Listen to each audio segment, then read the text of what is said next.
Hi, I'm Chris. And I'm Jeremy. And I'm Fergal. And we're from Movie Smash. Comic book movies are having a golden age right now with the MCU. Movies based on comics aren't necessarily a new thing, but they're a big thing. Join us every other Tuesday on Movie Smash. We explore these movies and find some hidden gems. Every other week, we revisit some of the best. And some of the worst movies based on comics or graphic novels. Was Green Lantern as bad as you remember?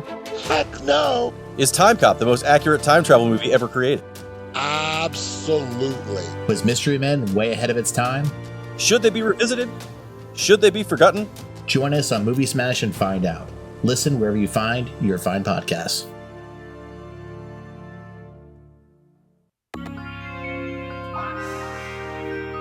Welcome back to Rewind Rewatch. This is a 90s movie podcast.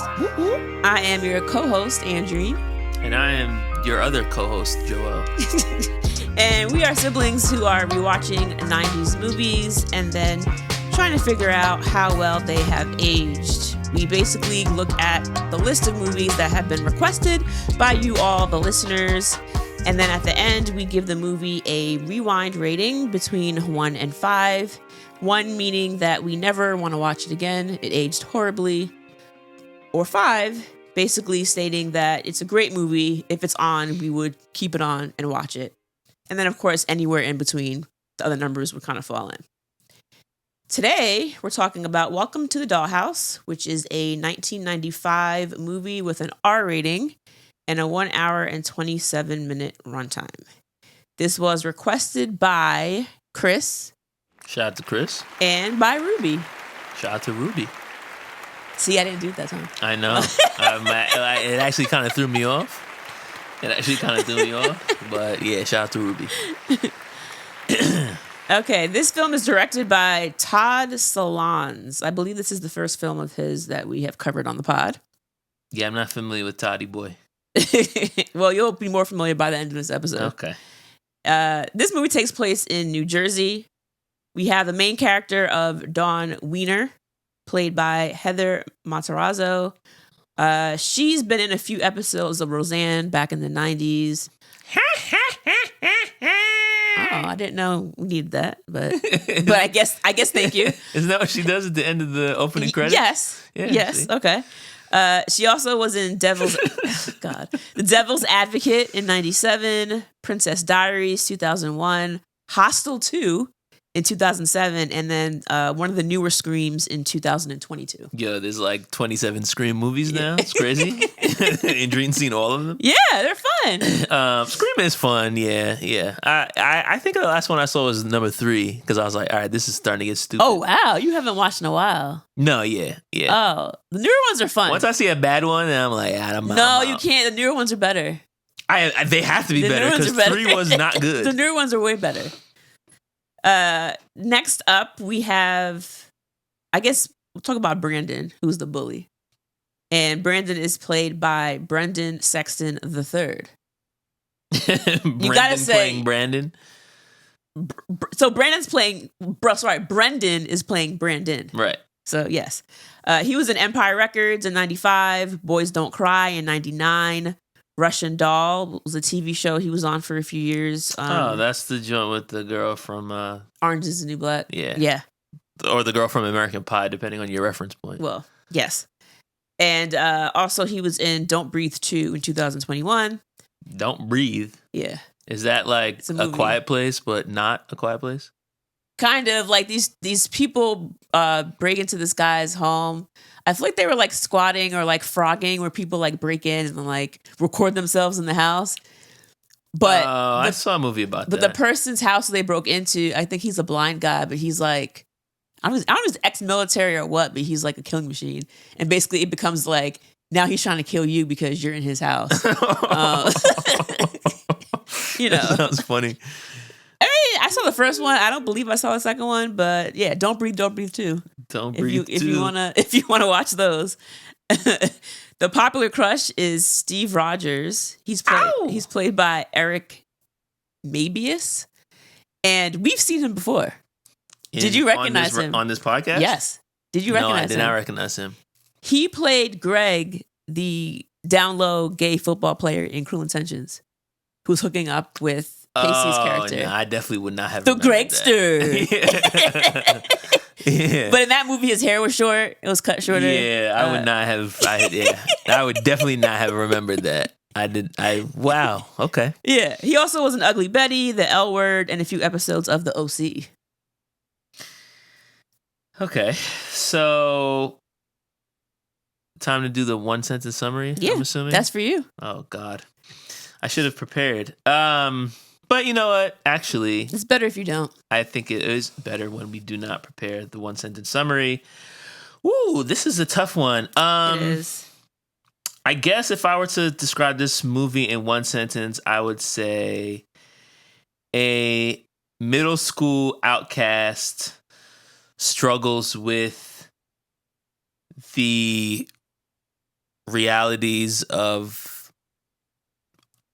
having no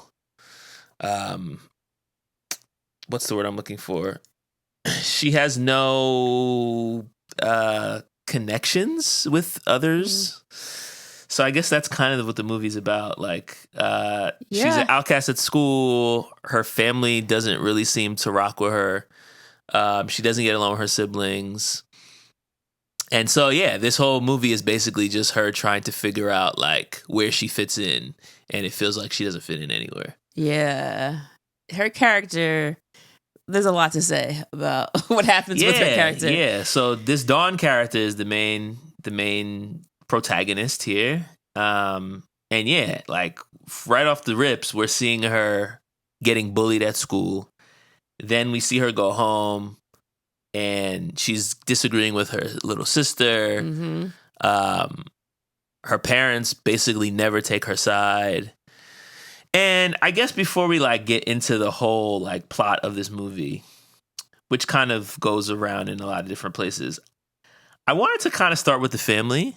Okay. So Dawn's a middle child because of course she is. She's got an older brother, Mark, that's in high school. She's got a younger brother, Missy, who's younger sister. Younger sister, Missy, who's like, she likes to dress up in her ballerina outfit and whatever. And then she has two parents.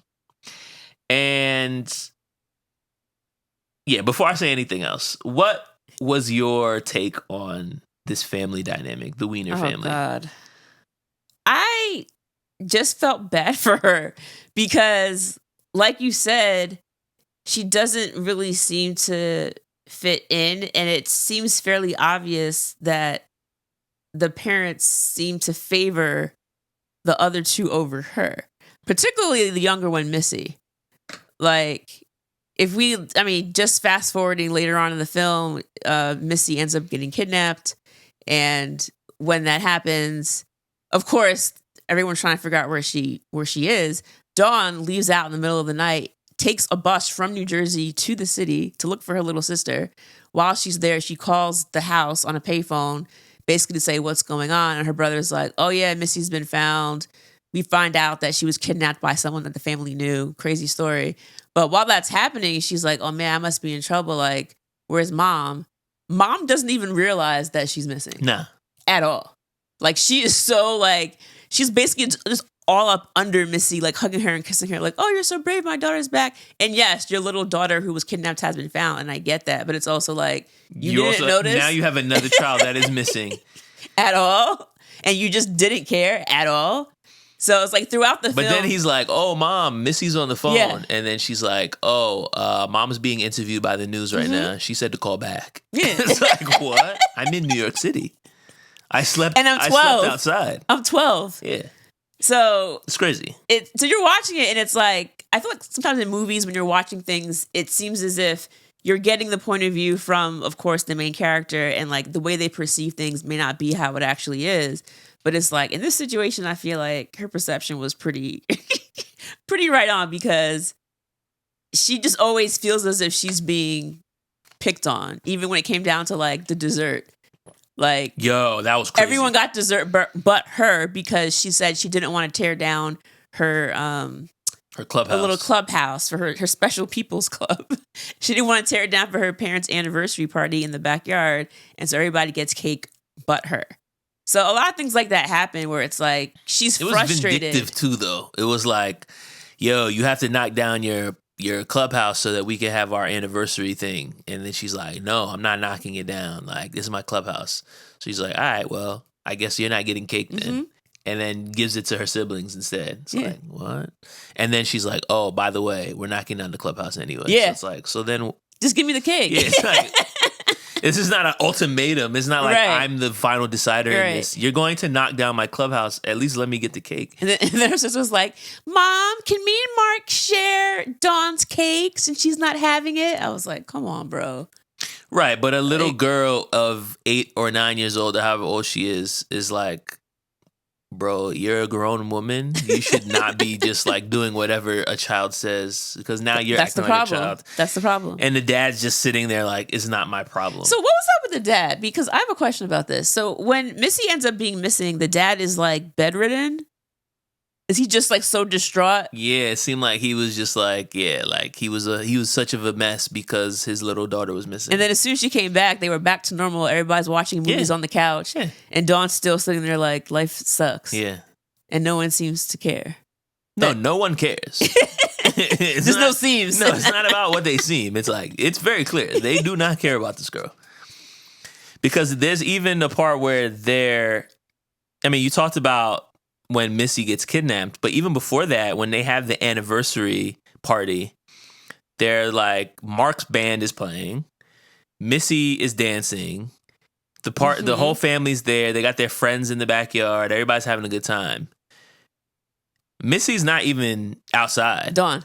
Dawn's not even outside at the party. That's right. They don't even notice.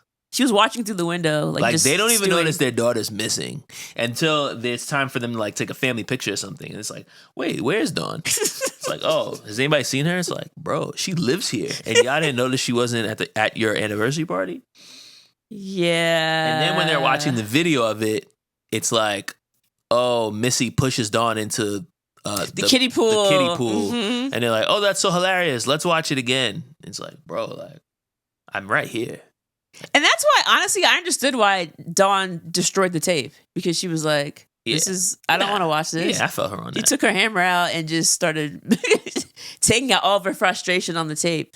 It's like, regardless of what happens, like her family life, her school life, her quote unquote love life, everything just explodes. There was a love life. We'll get to that. That relationship is really problematic. Yeah, of course. 100%. A lot of levels. Yeah, 100%. But even with that, it's like it still ends up with her being alone at the end. So, well, it just she had her kitty chorus, whatever they were called, hummingbirds. The hummingbirds, yeah, she had that.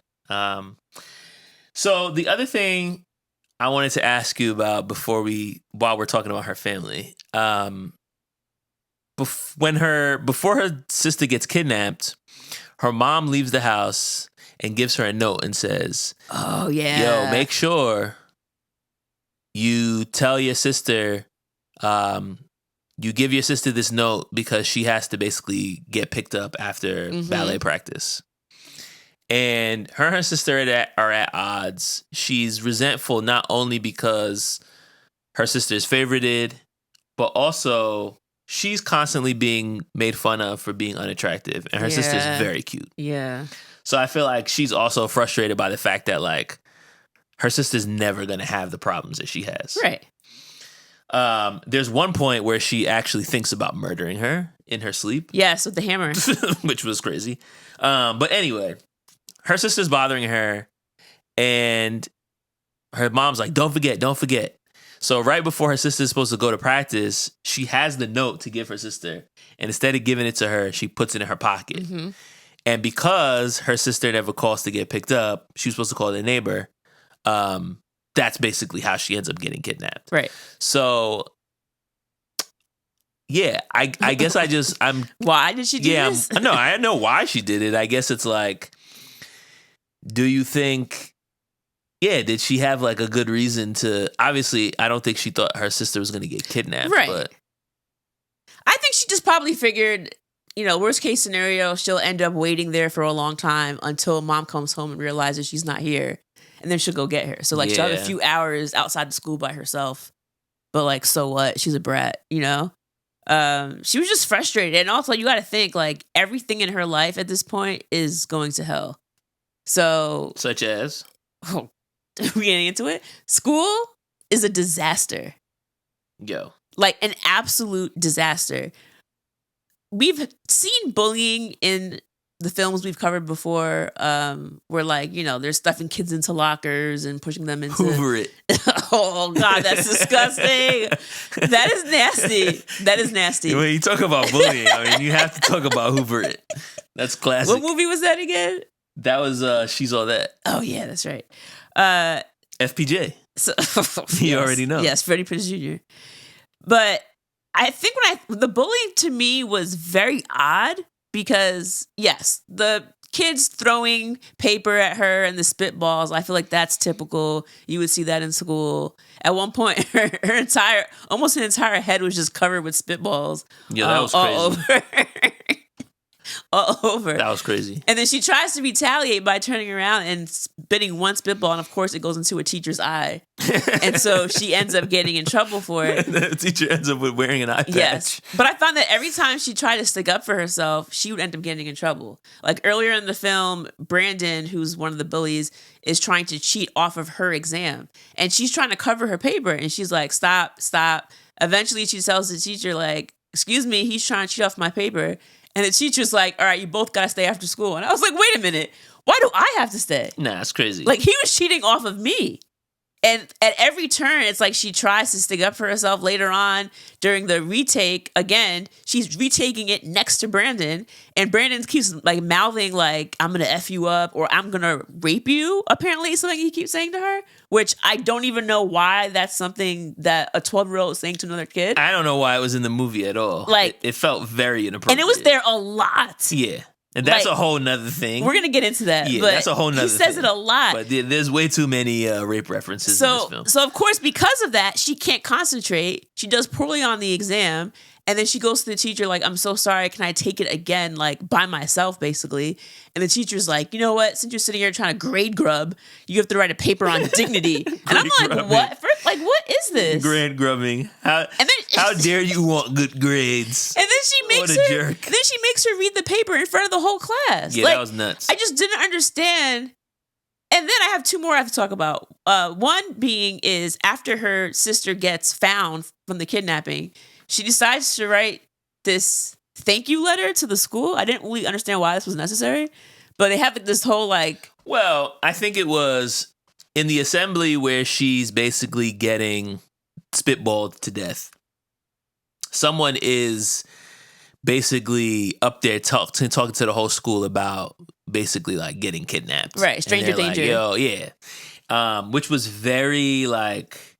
It was so like 90s yeah, PSA. You remember that? I was like, yo, like we got a lot of that growing up, or like even like the more you know commercials, or like this is your brain on drugs. Like there was so many PSAs growing up in the 90s. I feel like you don't see that anymore. But yeah, that assembly was definitely giving me 90s flashbacks. But so there was already some like foreshadowing about like this. Yo, if you're out by yourself and you don't know, like you might get kidnapped, and then it happens to her sister. So I feel like it was one of those things where it's like, okay, we now have another real life example of this happening in our community. We're gonna have her go in front of the school to talk about what happened. Yeah. So that's kind of how I read it. Of like, I guess this is something that we're like trying to shove down the students' throats because they obviously still don't seem all that concerned about it at all. But then after she finishes talking about her sister's ordeal and thanking, you know, the student body, they basically all start making fun of her and calling her Wiener dog, Wiener dog. It was so bad that I thought she was dreaming. I was like, oh, this isn't happening in real life. Right. Like, she's having a nightmare. Yeah. It turned out like, no, this is actually happening. Her life is an actual nightmare. So that happens, and I'm like, okay, this is out of control. But I think apart from the rape thing with Brandon, we'll get into that. The second worst thing to me was Lolita, Brandon's girlfriend. I would use that word girlfriend very, very lightly because he didn't seem very interested in her at all. Well, she thought Brandon was her man, and Brandon was like, I'm not really here for you. I could not understand her motivation because, we've seen bullying, but I want to like pull up the quote because I was like, this is so out of control that I don't even know. Lolita to me looked what like to say. She looked like the youngest brother from Hanson. I don't remember what his name was, but I'm like, oh, she's about to bop at any moment. She is 20 seconds away from an bop. Why did you say that? But you're right. She did seem very Hanson-like. But she basically corners her in the bathroom, and Dawn is trying to wash her hands. And she's like, you didn't come here to wash your hands. And she's like, yes, I did. And she's like, you came here to take a shit. And so she was like, no, I came here to wash my hands. No, I didn't. Trust me, I know. And she's like, no, I could smell you. I'm like, wait, what? So that was weird. That's not how it works. So that was weird. Please let me go. First, take a shit. But I'll be late for science. Well, you're not leaving until you do. I'm gonna watch you do it. And I was like, wait, what? I've never seen anything like this before, where a bully is forcing you to use the toilet, and it's like, I'm gonna stand here and watch you use the bathroom. Why? To embarrass her, basically. But why do I want to see that? Forget about embarrassing. No, it wasn't about her wanting to. It was just about her trying to humiliate her. Like, that's all it was. There's so many ways to do that. Yeah. And to me, it was a different way of humiliating someone. I've never heard of that, and it was bizarre. I was like, why is this in here? Yeah, I mean, there's a lot of whys it's in here, but that's definitely one of them. Because even when she's like, yo, why are you doing this? And she's like, because you're ugly. Yeah. So she does. But I also feel like you talk about bully motivations, right? Like, what is any bully's motivation for anything? Because Brandon is also a bully. Lolita is a bully. I feel like bullies are usually people who are either being bullied in some other area of their life by an older sibling, by a parent, whomever, or like are in some other way out of control of their own life, right? Right. They're homeless. They are, they have some sort of learning disability and they feel self-conscious about it. So they bully the kids that are smart, like whatever it is, right? They have some sort of deficit that is affecting their own self-worth and they're taking it out on other people. And we later find out that Brandon basically lives in poverty and his dad bullies him. And we even see it with Dawn. Like, Dawn gets bullied at school, and then she just goes home and does the same thing to her little sister. Exactly. So it's like, this is kind of what it is. So when you talk about, like, why is Lolita doing any of this, we don't know, but we can assume that there's something about her life that she's miserable about, and Dawn is just an easy target. So she really is. That's really just what it is. She's not an attractive girl. She doesn't really know how to stand up for herself. Her outfits are terrible. Like, that's a whole nother thing. Like, a lot of floral.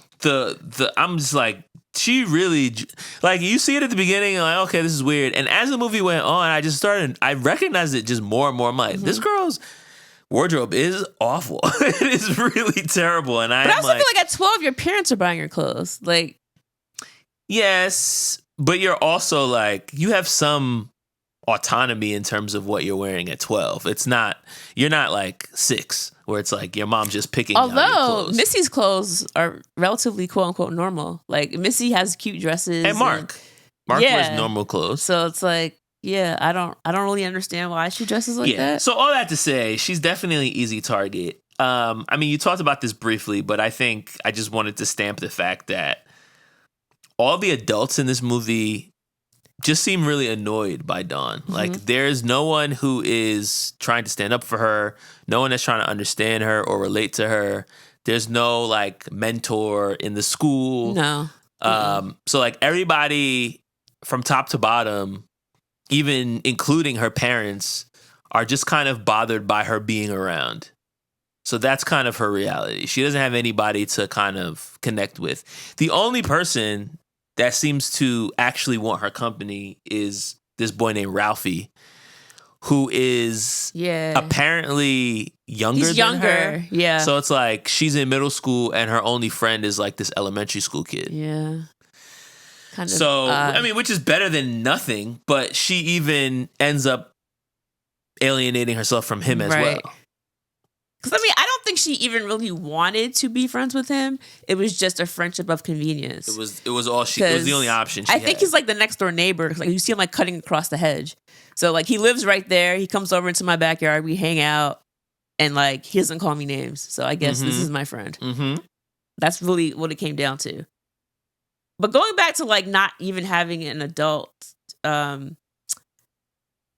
was thinking about even when she was giving her speech at the school, it was like the teachers like kind of were like, all right, kids, keep it down. But they didn't really stop them from yelling at her at all. Not to mention... I mean, when she's getting spitballs in her head, they're sitting right next to a teacher. Exactly. The teacher doesn't turn around or tell them to stop. In addition to that, when you look at her locker, the teachers must know. Like, it has a wiener dog all over it. They put lesbo. They put the C word. They put... I wish I were beautiful. Like, there's all types of stuff all over her locker. And I'm like, no one thought it would be okay to, like, maybe clean it off. Or, like, I mean, it's all over. Yeah, it's crazy. all over. It's crazy. And they don't do anything about it. So you just feel really bad for her. And you get why she's taking it out on her sister. Because it's like, you're smaller than me, and this is really all I can do. And I'm just frustrated. Not to mention, like, 12 years old is, like, the worst time. Like, your body's... 12 years old is the worst time. That is a 12, 13, that is a hard fact. Like 12, 13 years old, it's like you're so uncomfortable in your body. Your body's going through changes. You hate yourself. You hate your friends. You hate your family. You don't want to be bothered by anyone. But she's nothing but bothered throughout the entire film. And the one piece of sunlight that she has is when she meets Steve Rogers. Oh. And she hears like classical music playing in the background when he's chewing or drinking the Hawaiian punch. There were a lot of 90s references in this film that I really enjoyed. The first one that stood out to me was like the bubbles she has in her hair. Yeah. Bro, I used to rock the bubbles. Yeah. I remember. You know, kindergarten, first, second grade. The bubbles is where it's at. Not 6th grade. No. By 6th grade, I wasn't wearing the bubbles. No. But elementary school, you rocking the bubbles. Also, they mentioned like eating like ring dings, yodels, Hawaiian punch, fish sticks, like all things that you used to like have in your refrigerator or your freezer. Used to slap on the God. quiet. Of course, the cassette player. And then I was thinking about their family photos in the very, very beginning of the film. The dresses that they had on. Oh my God. I said, I used to rock a dress like that in the family photo. Family photo. I definitely used to have a dress like that. And even like the glasses, like the bigger frames. Oof. Like that was all in the 90s. And then the last thing I wanted to mention was they kept mentioning computer science class. Computer science class. What happened to that? I hated that class. Get me out. I feel like that is a class that would make more sense to exist now, but I'm pretty sure it doesn't. And at the time, it was kind of just like, oh, we're in the information age. Kids need to know how to use a computer, which is true, but like, I feel like the skills that we learned weren't all that relevant to how we would actually use the computer. I mean, speak for yourself, but I used those skills for my MySpace page. Oh, okay. Well, because that HTML, baby. And you're still using that to this day. No, but at the time, listen, my MySpace page was so good. I used to have Promiscuous Girl by Nelly Furtado was my background music. Yes, I've heard this story. And I used to have it so that it was timed so that my pictures would like come across the screen and flip and face the front to the beat of the music. Yo, my MySpace page was lit. So I used it for that. Okay. Well, shout out to computer class. Computer science. Computer science class. I'm not sure if that's the science that they were trying to teach. These kids will really need this for their MySpace pages. We have to make sure. But anyway, so Steve Rogers, right? He's the popular guy in school, and Mark basically has this band. And the band consists of a drummer, a keyboardist, and then Mark plays like the clarinet. And the name of the band is the Quadratics, which is also amazing. They sucked.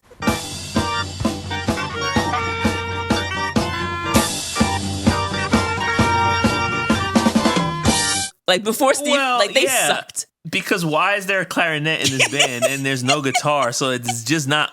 It's not like the clarinet's offsetting anything. The clarinet is driving the rhythm. It didn't make any sense. It was really or the melody rather. It was really bad. So Steve plays the guitar and he sings and he writes and he's hot. So all these things considered, they're like, his songs are also like incredibly sexual. Oh yes, Welcome to the Dollhouse. Yeah. His songs were crazy. I'm like, oh, wow. He basically was like, he has a doll that looks like you, like a blow-up doll, basically? Yes, I do believe he was talking about a sex doll. Got a blow-up doll, and she looks like you, a little girl. Well, the two of us have made a special world, little girl. It was a lot for a high schooler to be writing about. But yeah, he comes into the band and they practice in the garage of Dawn's house. So of course she has the opportunity to see Mark whenever they have practice. To see Steve. Sorry, to see Steve, yes. She lives with Mark, her brother. And so she's very excited that Steve's not coming to her house and she tries to get any chance she can to spend time with him. Sometimes Steve is hanging out in Mark's bedroom because Mark is tutoring him on computer science because Steve is not that bright in that subject. And so I think it's kind of like okay, I'll play in your band as long as you help me with this class kind of a deal. And so he agrees to do it. So she tries to sneak in there and have conversations with him and she's trying to connect. And it's just like watching this, you're just embarrassed for her because it's like, you are a child and he is in high school. Like, and he's not a creep. Let's put it out there. So it's like, he's not interested in you at all. But I also feel like, yes, he's hot and he sings and he's in a band. But I also feel like she halfway convinces herself that she has a chance with this guy because he doesn't act like a jerk. Right. Like, he's actually a nice guy. He'll have conversations with her. Nobody else really seems willing to do any of that, which is like a very low bar. Apart from Ralphie, yeah. But it's like he just treats her normally and listens to her and has conversations with her. Yeah. And so I feel like that gives her some sense of false hope because nobody else seems to do that. That's a good point. I think in addition to that, though, she ends up talking to her brother Mark about him, and she's like, you know, what's going on with Steve? And he's like, oh, Steve, like, he'll bang anything that walks, basically. And she's like, really? He's like, oh, Steve is super horny. She goes, really? How horny? She's like, oh. And he's like, oh yeah, he'll do anything with girls. And she's like, you mean like go all the way? He was like, yeah, of course, duh. Like, that's what I mean. And it turns out that he has apparently like engaged in some sexual activity with a younger girl. Mm-hmm. And we end up meeting this younger girl briefly. But when you see this younger girl and you see Dawn, it's like, y'all are not in the same grade. No, like, they definitely don't seem to be at They all. are, but they don't seem to be. Like, this girl, you know, she's Ginger. dressed for the times. Yeah, she got on a also little looks like she hangs out with high school boys a lot. Yes, you know the type. The girls that dress older. She's wearing a crop top and tights. Her hair is up. Makeup. She got makeup, nice hoop earrings. Like, she looks like she's older and she's experienced. Dawn looks like a child. And so Dawn approaches her and she's like, yeah, I heard like you and Steve like kind of had something going on. And she's like, oh, me and Steve? She's like, yeah, we finger effed back in the day, but that's over now. Like, not a big deal. Matter of fact, when we meet Ginger, she's lying on the hood of a car making out with a much older teen. This guy's definitely in high school. And Ginger is 12. So there is that. Well, the same could be said about Steve. Yes, that's true. That's true. Steve is not as good as we thought, because if he's in high school making out with a 12-year-old or hooking up or finger banging her, a 12-year-old, then yeah, he's not a good guy.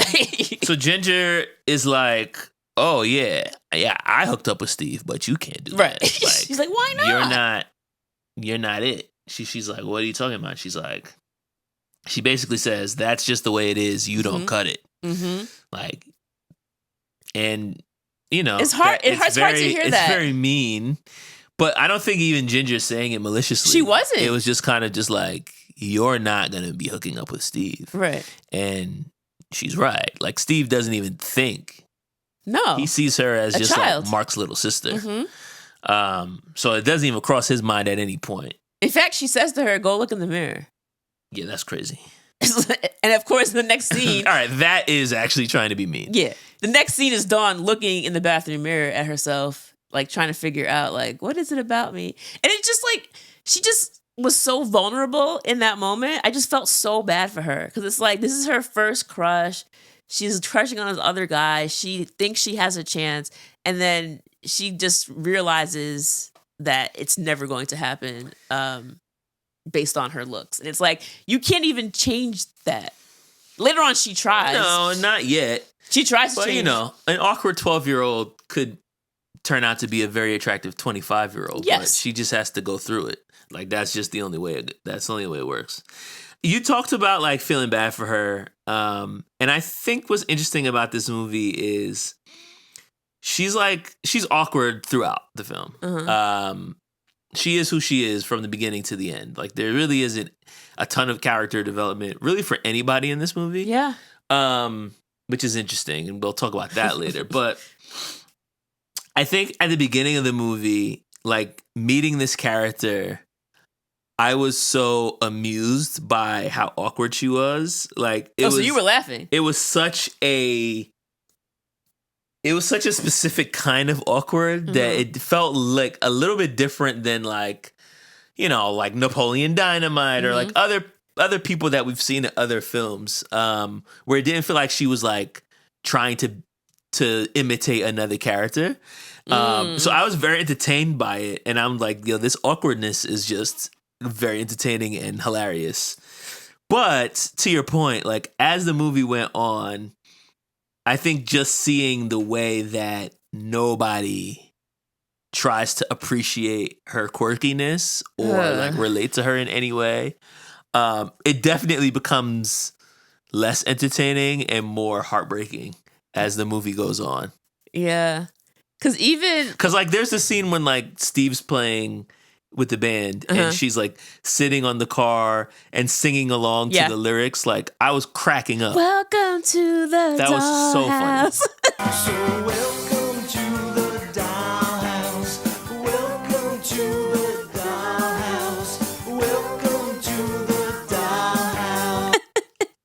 And it's like, this girl is so incredibly awkward. It's just amazing. And I loved that. But then like her like sleeping on the street in New York City, not as funny at that point. You know what else was pretty funny was she's in the bathroom looking at herself in the mirror and she hears Ginger's voice saying like, yeah, me and Steve finger bangs, whatever. And then you see her looking at her fingers and then the scene cuts. And the next scene, she's playing piano and Steve is waiting on her couch for her brother to come home. And she turns around and she goes to Steve. She's like, oh yeah. She's like, I could have played more, but she's like, I hurt my finger yesterday. So that's crazy. I didn't even catch that part. That's funny as hell. And I liked how subtle it was because it was like either you saw it or you didn't. Nah, I definitely missed it. And then she went to Steve and was like, you want to see my fingers? And he was like, yeah, they're nice, I guess. Yeah, like, see, that like, was funny. This is what I'm saying. Like, there are certain things she does in this movie that are very awkward and very funny. Like, there's a part where she's, Steve is like basically in Mark's bedroom with the books because they're supposed to be studying, and Dawn comes in and starts having a conversation with him. And they're having this conversation about whatever, and Mark comes in and basically tries to kick her out. He's like, come on, man, stop acting like a fascist. Yeah. It's like she can be in whatever room she wants. It's like, oh, like this guy's actually defending her. But as she's talking to him, like he's laying on the bed, she sits on the bed next to him, and then she just like puts her hand on his leg. And I don't even think he notices it. Like, cause he's not paying her attention at all. Like, it's just like, whatever. Like, I'm just having this conversation. But for her, it's like, yo, like, I'm here with Steve alone. And the way that she puts her hand on his leg is so awkward that it's amazing, bro. Because she's like very tentative about it. It's like, I just want to touch his denim. It's so funny. It's so funny. All right, we have to talk about. It's time for Brandon. We have to talk about Brandon. It's time for Brandon. Yeah, we put it off. We put it off for long enough. Dear God. So again, like I said, Brandon is like the capital B bully of the school. And obviously Dawn is number one victim. And I don't know if there's any way around the fact that he repeatedly threatens to rape her. Yeah. Which is kind of... It's so much. Like, when it happened, I'm like, whoa. Yeah. Like, this came out of nowhere. Yeah. And then basically, like, pulls a knife on her. Mm-hmm. And is like, you're gonna have to let me do it. Yeah. I'm like, wait, this is like No, it was really dark. It was really aggressive. Well, I thought this was a comedy. Like, what's going on here? It was really aggressive. I thought that tone shift was like did not care for it. Very poorly done. It came out of nowhere. Yeah. Because like, the first time he says it, he's like, he mouths it to her, and I was like, whoa. But I thought like, okay, he said it one time. It's not gonna happen again. Surely it won't happen again. Then later on, he takes out his knife and he licks the knife as he's saying to her, like, I'm going to do this to you. And she's walking down the hallway. So it keeps leading up to after school, 3 o'clock. Mm-hmm. And then, of course, 3 o'clock happens. He grabs her, like you said, holds her up at knife point. Luckily, she's saved by a teacher who happens to walk out. And he's like, what's going on here? And it's like, nothing. And she gets away. But then, basically... He's like, you're lucky this time, but then tomorrow I'm going to rape you. He's basically like, all right. And then this time, instead of running away, she just comes outside. She meets him there. Like, she just, like, accepts her fate. She's like, she starts unbuttoning her shirt, bro. Yeah. Like, I was like, this was so much. Yeah. And then he stops her and he's like, wait, let's go, come with me. And she's like, what? You want to do it here? He's like, no, let's go somewhere else. And then I'll rape you there. And then they walk somewhere to like some abandoned location. There's like old mattresses laid out in a field somewhere with like a old chain link fence. And so she lies down like, are you ready to rape me? Basically. Like, it was just like, what? And he's like, wait, not yet. And he gets up and he starts talking to her about his life. And he starts smoking weed. Yeah. And then she mentions like, oh, I think marijuana should be legalized. And he's like, stop being a C word. And I was like, what is happening? Like, it just seems so misplaced. And then he mentions to her that he has a brother with mental deficits. He doesn't say that, of course. He uses the R word. And she's like, oh, really? And he's like, yeah, but, you know, he's actually not that bad and he's pretty strong and he could beat you up if he wanted to. And I'm like, why was that the point of reference? That my brother who has mental issues can beat you up? I don't really know. But it's like he's trying to communicate with her in a weird way, and he's letting her see a side of him that no one else sees. 100%. So, a couple things. When he admits to having a special needs brother, he says this kind of unprompted. Yes. So it feels like this is something that's kind of weighing on him that he doesn't know who else to tell.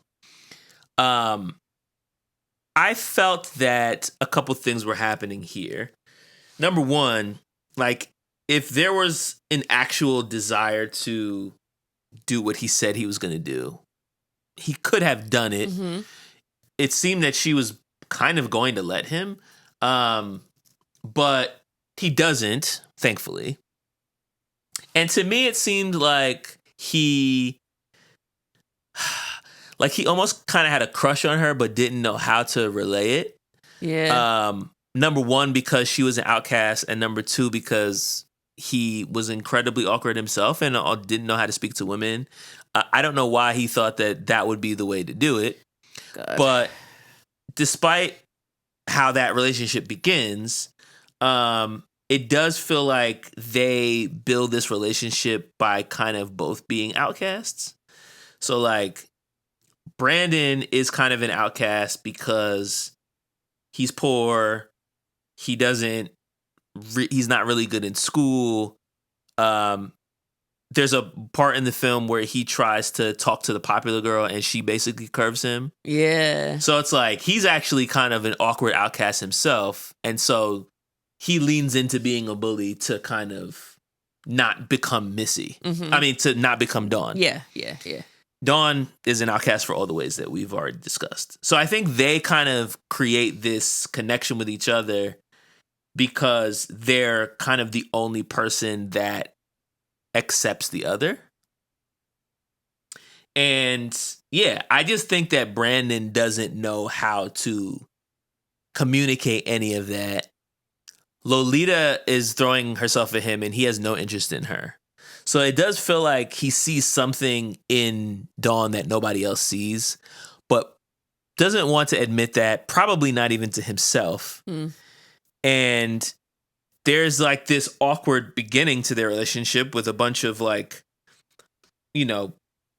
rape threats. God. That turns into them kind of having this like beautiful connection where they lay together and look at the stars and talk about their life. And I'm like, okay, like I guess this is something. And they kiss a bunch. And they do kiss. And it seems like they're going to like become a couple until she breaks it off. He finds out that she has this massive crush on Steve and gets very jealous. Yeah. And then starts calling her names because, of course, that's how you react at that age. He's a kid, so he calls her like the C word or something. He storms off. He's a kid, so he calls her the C word. Which is no, funny. I just meant that, like, kids don't know how to handle their emotions at that age. And also, I'm thinking about what kind of example does he have? Because when Dawn goes to the house to see him, like we meet his brother, you meet his father. His father is wearing a wife beater that has all types of stains on it. The house is kind of dilapidated. He's sleeping on a mattress on the floor. The house looks crazy. Yes. And matter of fact, when she meets the father opens the door and she's like, "Hi, Mr. So-and-so, I'm here to talk to your son." And he's like, "What do you want?" And she's like, I need to talk to him. And he's like, "Did he knock you up or something?" And it's like, she's 12.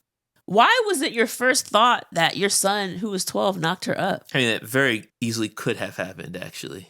Yes, but I'm saying the fact that that's the first thing that comes to mind is like, what kind of environment is he living in? Yeah. So that's why I was like, he probably sees his dad act a certain way towards women and thinks, this is how I can possibly This is how you talk to girls. So, it's learned behavior at the very least. 100%.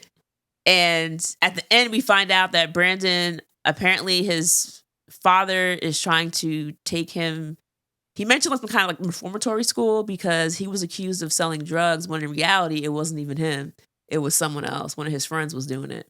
But again. But he gets expelled. Yeah. Everyone sees him as the bad boy. Yeah.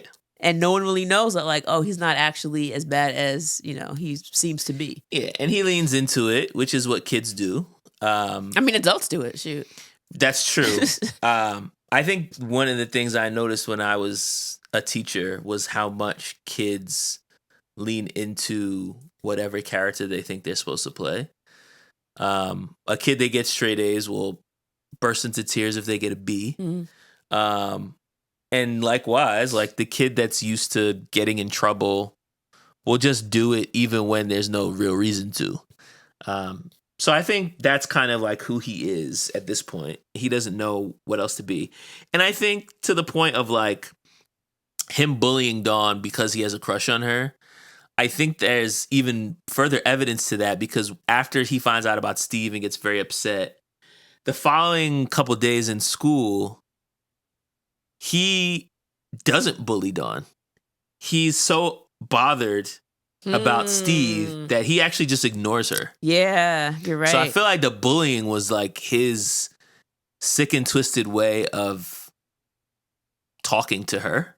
Yeah. And then like once he realized that her eyes were somewhere else and they weren't gonna continue to hang out and make out and stuff, then he doesn't even bully her anymore. Yeah. Like he just literally walks past her in the hallway and he just completely ignores her. And she can't believe it. Yeah. And like you could tell she's like hurt by it. She looks at him like, nothing? Like no threats today? Like she couldn't believe it. So yeah, Brandon ends up running away basically at the age of 12. You see him hop out the window and he says he's going to New York. And that's the last time we see him. There's a lot of running away to New York because Steve drops out of school and does the same thing. So he's no longer in the band, I guess. To be fair, when you live in New Jersey, going to New York is probably the best thing. Yeah, I'm joking. Don't want to offend our New Jersey listeners. Right. He even alludes to the fact that like he doesn't really care about school. He wants to basically be a rock star. And he's like, I just want to get this music career popping. Like, I'm basically giving this one last try to get my diploma, but like, if it doesn't work out, I'm just gonna leave. And that's exactly what he does. So he basically just bails, and he doesn't even finish the school year. Like, he just leaves and moves to New York, and I guess he's gonna try to make his career pop off. And Mark tells the parents about that, and they're like, "Oh, he's never gonna make it. He's an idiot." Yeah. I did want to talk a little bit about the brother Mark. Yeah, so he was like an interesting character. He himself really wasn't that interesting, but I think like his dynamic juxtaposed to the rest of the film was like, where does this guy like fit into this world? Like, what was your take on Mark? Very bizarre. So the one thing I feel like that stood out to me was after Missy gets kidnapped and he's found, when Dawn calls the house and Mark answers, they're talking, and he's basically explaining to her what happened. And it's like, oh yeah, Missy got kidnapped by Mr. So-and-so. And he's like, yeah, I think his wife is going to divorce him now. And then she's like, oh my God, did she get raped? And he's like, no, I think he just took pictures of her, videos of her doing pirouettes and stuff in her costume. He's like, yeah, but she's home now. But it was just so deadpan. It was like he had no emotion. And it's like, you don't care that your sister was just kidnapped? And like, he just was delaying. He gave the information like just very deadpan, like he was just reciting something that he read out of a newspaper about a bunch of strangers. And I was like, why does this not bother him? That's interesting. That's true. I don't think I registered that, but yeah, he kind of has that tone throughout the film.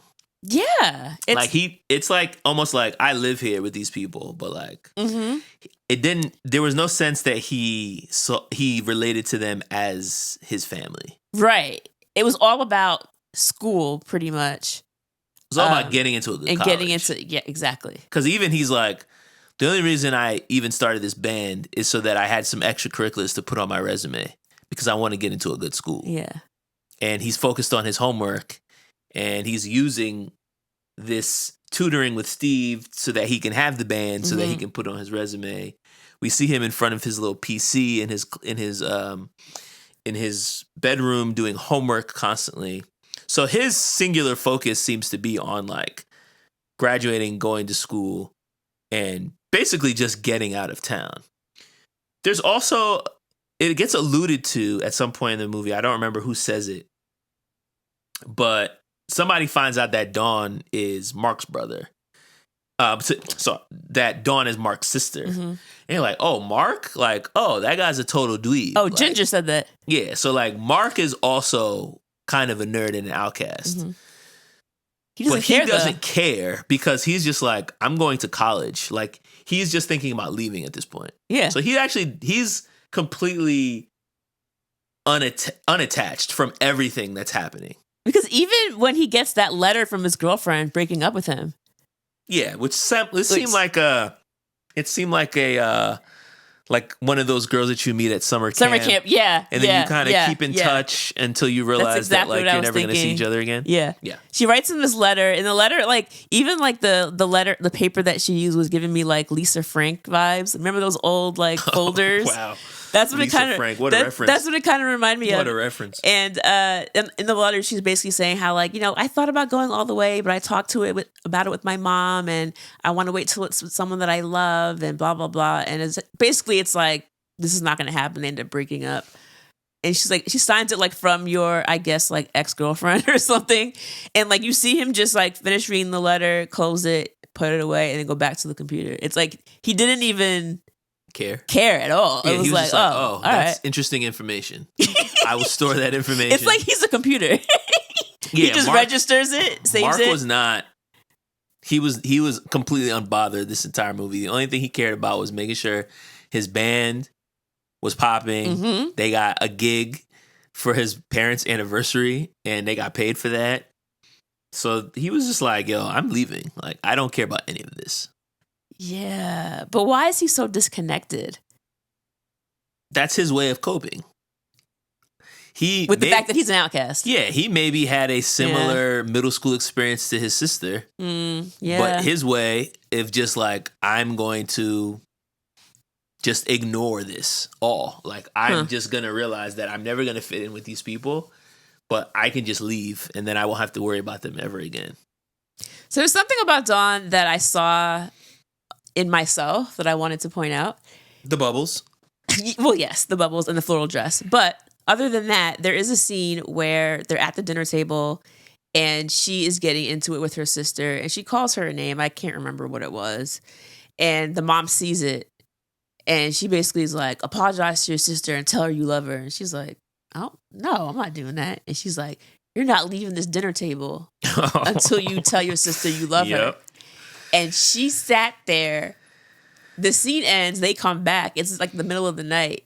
Everyone's gone to bed. Her mom comes out in a robe and it's like, just go to bed.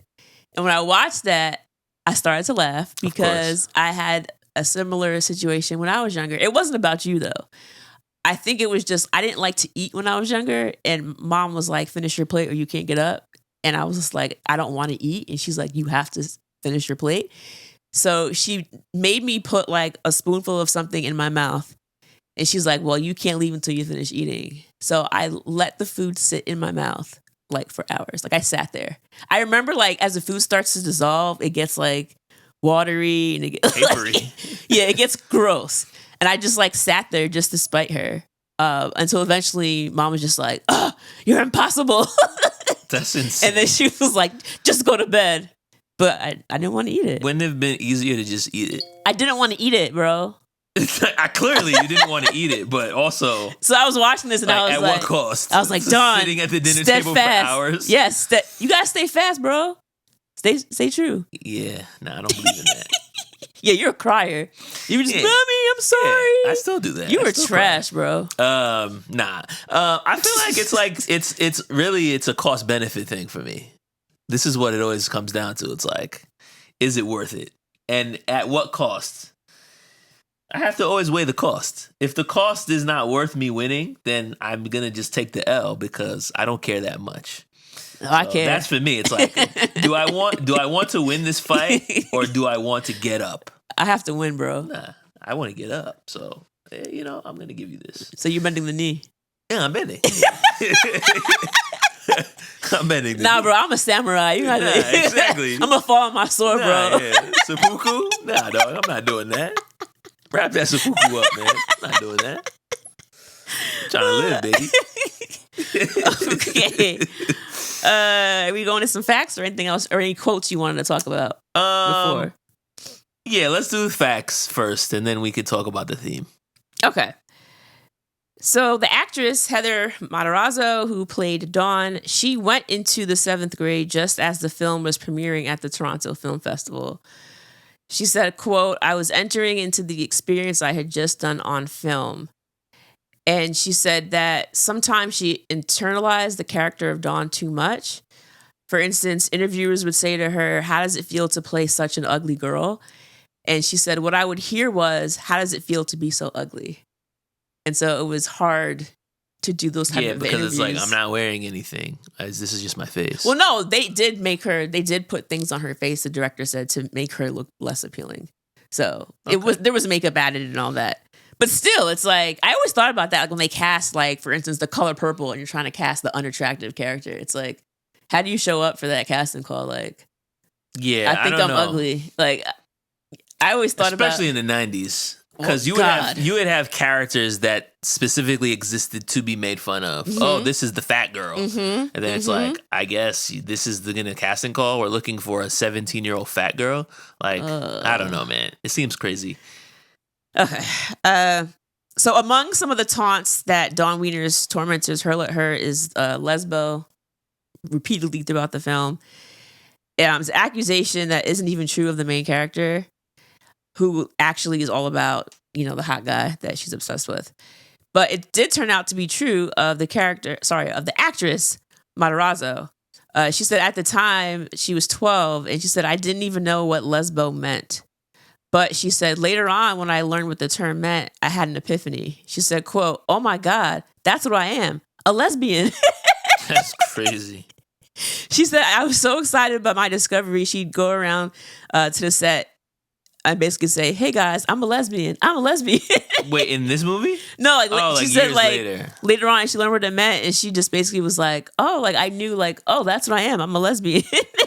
You know what's interesting about that though is the idea that there are child actors doing films and learning lines that they don't even understand. Yeah, that's true. Because people are calling her lesbian throughout the movie. So that means she didn't even know what that word meant. And all other types of words were being And it's just used, like, oh, okay. Like, I guess this is just my line. Yeah. Yeah. That's what it is. Not to mention, That's crazy. She also had her first her first kiss with her abuser on the film, Brandon. That was her first kiss in real life, which happens a lot for actors. Like My Girl was another one that was like the first kiss, which is very interesting. So although we watched this film and thought it was pretty dark, this is actually a toned down version of the film. Jeez. So according to Matarazzo, in an earlier version, Dawn actually was going to be raped by Brandon. Why would that be? Why was any of that in the movie? I don't know. I don't know. Let's get the writer on. It's not bonus episode. We'll try to get him on Patreon.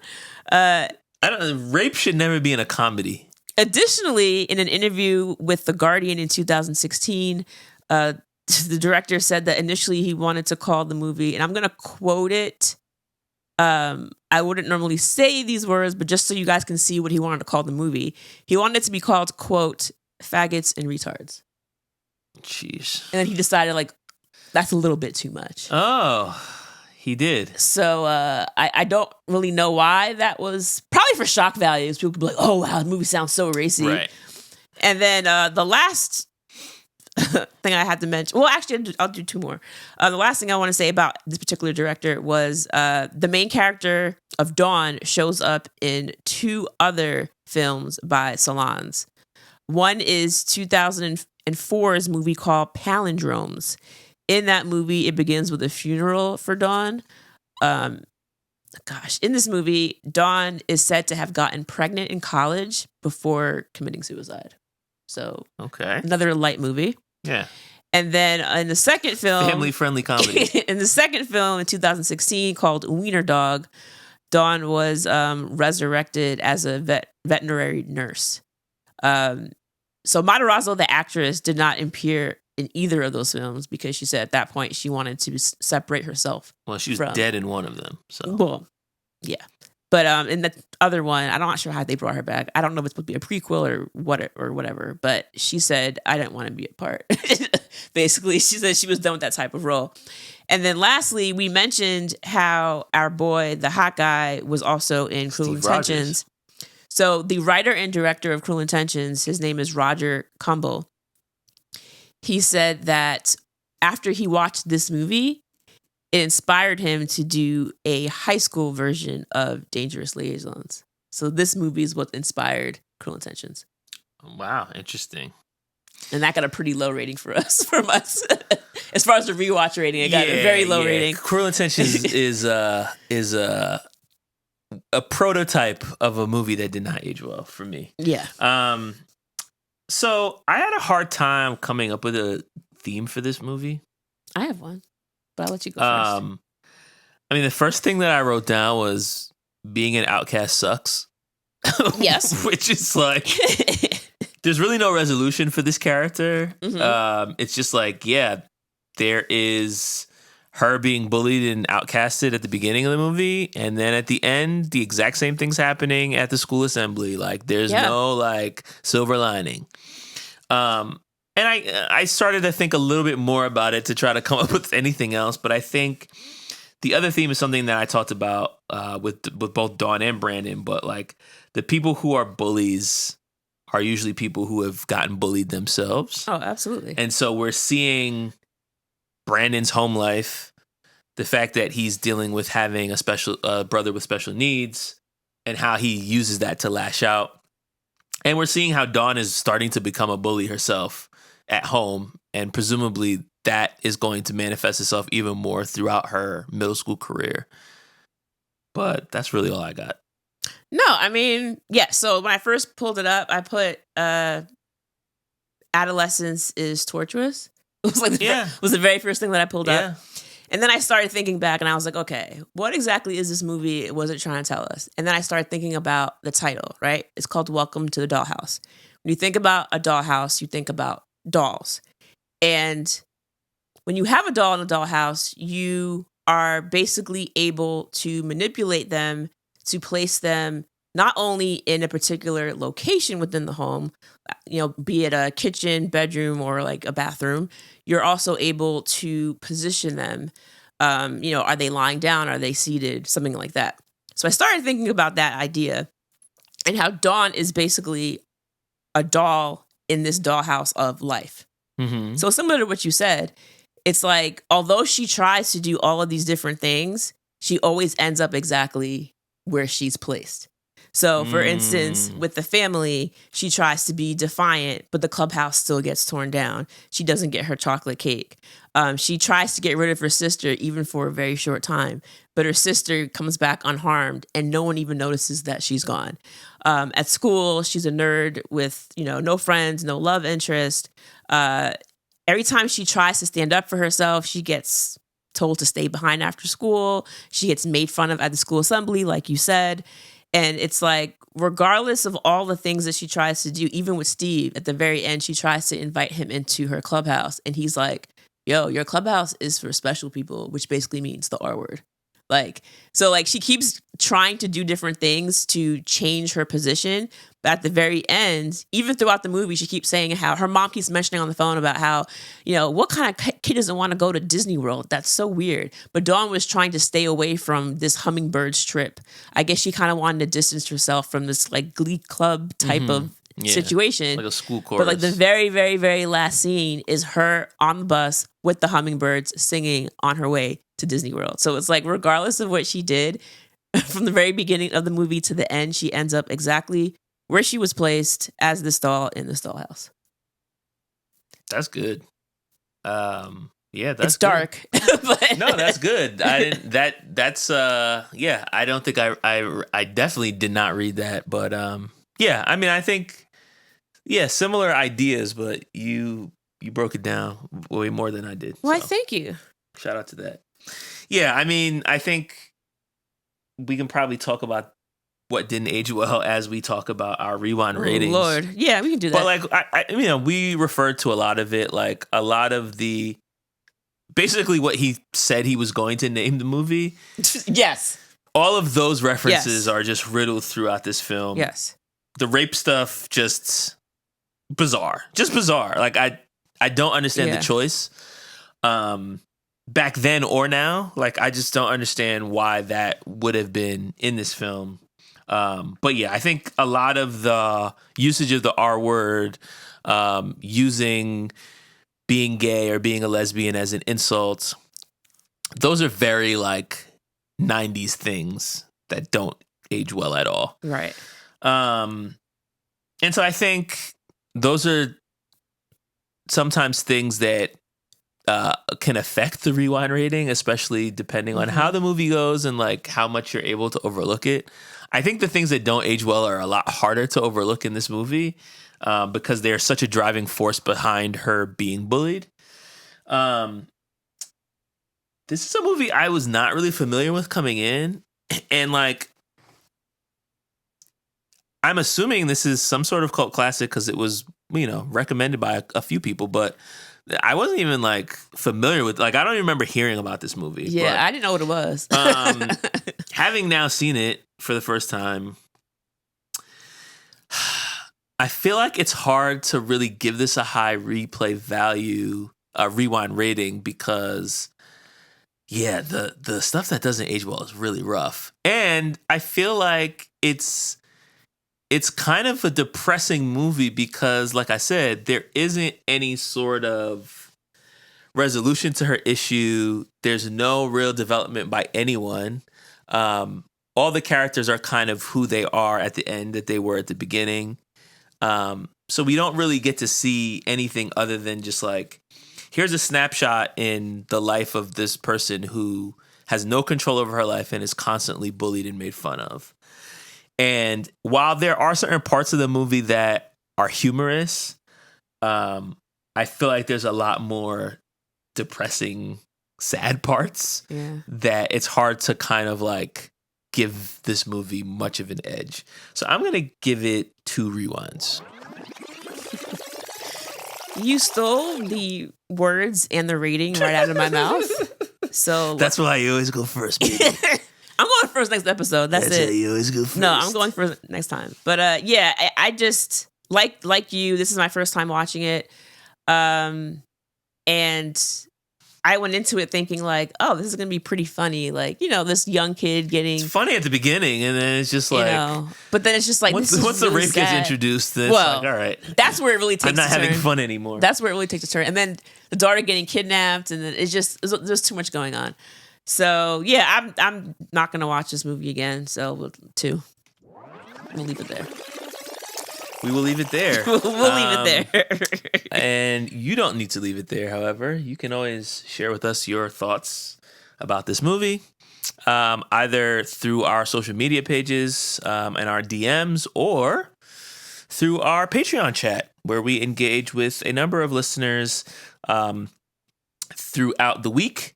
You can join our Patreon through our Linktree page that is on our profile. And we also have some exclusive films from the late 80s and early 2000s that we put on the Patreon as well. So if you're ever interested in hearing from us outside of our weekly Thursday episodes, we have a few extra nuggets there. So join our Patreon and talk to us directly. Talk to us. You can hit us up by email at rewindrewatch1990s@gmail.com. And at our socials, we are RR90spod. Just look up Rewind Rewatch and you will find us. All right. Any last words on Welcome to the Dollhouse? I don't think I can say any last words because they've all aged poorly. So I'll leave it at that. I'll leave us with one quote. How about that? Okay. The quote was, "You think you're hot shit, but you're just cold diarrhea." Oh, man. That reminds me of Bring It On. Kirsten does. Yeah. So I'll leave it with that quote. I thought it was funny. She's totally the poo. Or whatever she said. All right. Adios. Later.